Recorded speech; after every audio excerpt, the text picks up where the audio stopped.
దేవునికి స్తోత్రం. మన ప్రభువును రక్షకుడైన యేసుక్రీస్తు నామములో అందరికీ ఉదయకాల శుభములు తెలియజేయుచున్నాను. ఈరోజు దేవుని వాగ్దానము మార్కు సువార్త 15వ అధ్యాయము 5వ వచనము.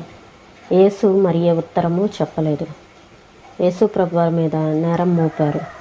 యేసు ప్రభువారి మీద నేరం మోపినప్పుడు పిలాతు యేసు ప్రభువారిని ప్రశ్నలు అడుగుతూ ఉన్నప్పుడు యేసు ప్రభువారు ఏమీ సమాధానం చెప్పకుండా, వీళ్ళందరూ నీ మీద నేరారోపణ మోపుతున్నారు కదా అని పిలాతు అడిగినప్పుడు యేసు ప్రభువారు ఏమీ సమాధానం చెప్పకుండా మౌనంగా ఉన్నారు. మౌనంగా ఉండటంలో మనకి శక్తి ఉంది. అది మనల్ని పరిస్థితులకు ఎటువంటి పరిస్థితులు వచ్చినా అవి తొణకకుండా బెదరకుండా ఉండేలా సహాయం చేస్తుంది. యేసు ప్రభువారు అలాంటి మౌనాన్ని ఇక్కడ ప్రదర్శించారు. రక్షకుడు తన మీద అతి నికృష్టంగా నేరారోపణ చేసే మనుషులకు ఏ జవాబు ఇవ్వకపోవటం ఈ దృశ్యం కంటే హృద్యమైన దృశ్యం బైబిల్లో మరొకటి లేదు. తన దివ్య శక్తితో ఒక్క మాటతో వాళ్ళందరినీ తన పాదాల దగ్గర సాష్టాంగపడేలా చేయగల సమర్థుడే అయినా వాళ్ళ ఇష్టం వచ్చింది వాళ్ళని చేయనిచ్చాడు. దేవుని పరిశుద్ధ గొర్రెపిల్ల తన నెమ్మదిలో నిలకడగా ఉన్న శక్తిని ప్రదర్శించాడు. నిలకడగా ఉండటంలో శక్తి ఉంది. అది దేవుడు మనలో పనిచేసేలా చేస్తుంది. మనం తొణకకుండా ఉండేలా సహాయపడుతుంది. అన్ని తాపత్రయాల నుండి స్వార్థాపేక్షల నుండి బయటపడేస్తుంది. అది జ్ఞానాన్ని ముందు చూపుని మనలో ఉంచుతుంది. మనకి తగిలిన గాయానికి దేవుడే కారణం చూపించేలా చేస్తుంది. ఆయనకున్న తిరుగులేని నమ్మకమైన ప్రేమను కనపరుస్తుంది. ఎన్నోసార్లు దేవుణ్ణి ప్రక్కకు నెట్టి మనం జోక్యం కలుగజేసుకుంటూ ఉంటాము. మనల్ని మనమే చూస్తాము. దేవా, ఈ మౌన బలాన్ని మాకు అనుగ్రహించు. జయించే ఆత్మని దయచెయ్యి. ఈ భూమిపై అగ్ని సంఘర్షణ అంతమైన తర్వాత మంచు ముత్యాలను, సంధ్యారుణిమను, మందమారుతాన్ని, గొర్రెపిల్లను, సాత్వికం ఉట్టిపడుతున్న పావురాన్ని జ్ఞాపకం చేసుకున్నట్టు మమ్మల్ని జ్ఞాపకం చేసుకుంటారు.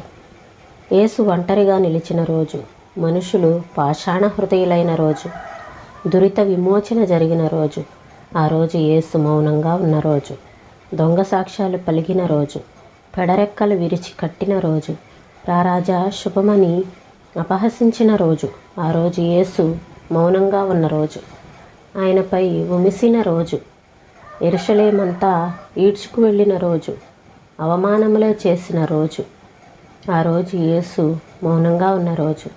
మిత్రమా, చీటికి మాటికి ప్రతి చిన్నదానికి చిరుగురులాడుతున్నావా?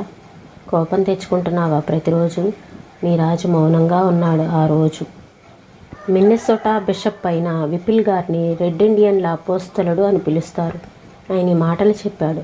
నా అభిప్రాయాలను వ్యతిరేకించే వాళ్ళలో సైతం దేవుణ్ణి చూడగలగటానికి నాకు 30 సంవత్సరాలు పట్టింది. ఆత్మ మనలో పనిచేస్తే మన దృక్పథం విశాలమవుతుంది. పగ తీర్చుకునే స్వభావం, ప్రతిదాన్ని పట్టించుకొని గిల్లి కజ్జాలు పెట్టుకునే స్వభావం పోతుంది. మనుషులు నాశనానికి గాక రక్షణకే వచ్చిన యేసు ప్రభు సాక్షులుగా మనం స్థిరపడతాము. ఈ మాటలను ప్రభు మన వెంకిల్లో దీవించునుగాక. ప్రార్థన చేసుకుందామండి.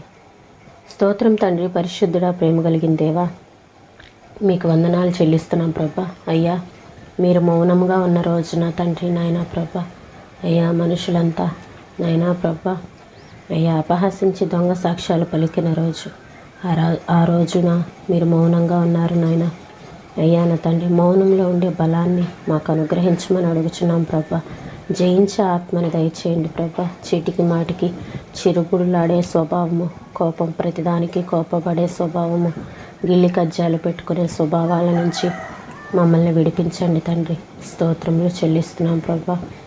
అయ్యా నా తండ్రి, మౌనంగా ఉండి నా తండ్రి, మీరు ఏ విధంగా అయితే నా తండ్రి దేవా ఉన్నారో మేము కూడా అలాగా మౌనంగా ఉండటానికి మాకు సహాయం చేయండి ప్రభా. స్తోత్రములు నాయన, సహాయం చేయండి. ఉదయకాల సమయంలో ప్రతి ఒక్కరికి మంచి ఆరోగ్యాలను ఇవ్వండి. నీ కృప చేత నింపండి తండ్రి. అయ్యా రారాజుని నాయన ప్రభ మేము జ్ఞాపకం చేసుకొని, రారాజు నాయన ప్రభ ఏ విధంగా అయితే ఉన్నారో అలా మేము కూడా జీవించే కృపను అనుగ్రహించమని అడుగుచున్నాను ప్రభా. సహాయం చేయండి ప్రభా. ఈ కృపను అనుగ్రహించండి. యేసయ్య పరిశుద్ధమైన నామంలో అడిగి వేడుకొంచున్నాం తండ్రి. ఆమేన్.